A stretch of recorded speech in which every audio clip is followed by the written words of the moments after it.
Since we picked the dome lock in the previous video and I found it to be quite difficult, I decided to open up the lock and have a look at the inside.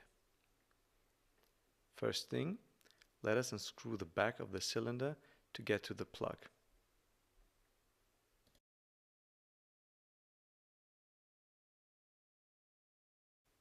Next, I turn the key around so the pins don't pop up immediately.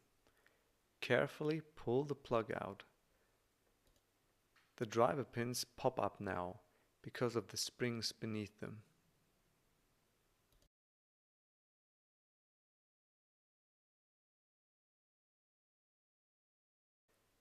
The first pin we get out is pin number 4, and apparently it's a spool pin.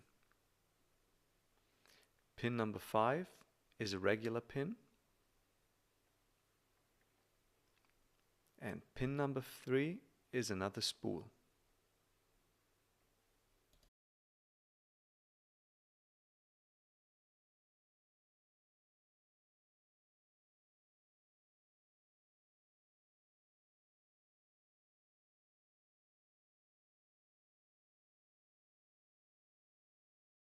Pin number 2 looks like a regular pin, but I noticed that it had some silver core inside.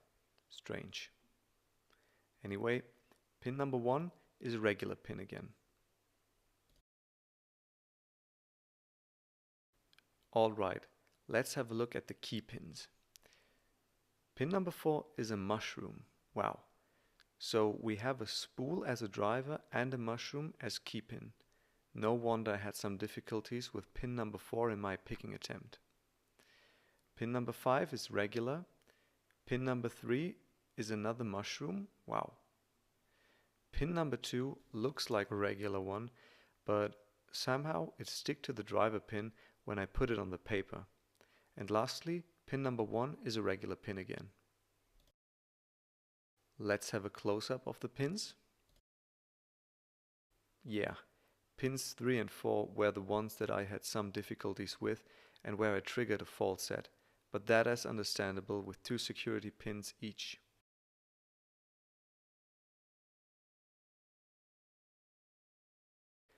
During the reassembly of the pins, I noticed that pin number 2 had a metallic core inside.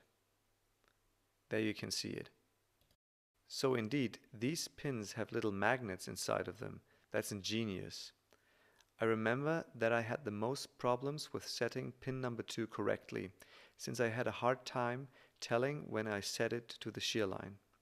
No wonder, since they stick together like crazy. I have never seen magnetic pins in a lock before. Amazing.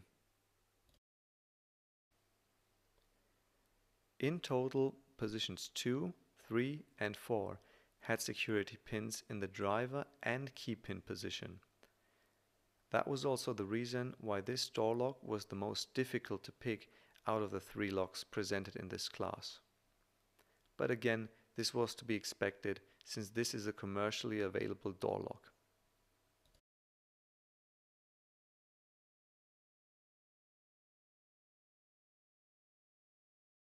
In total, I really liked opening this lock, and for the last shot, I decided to show you the bitting of the key together with the pins.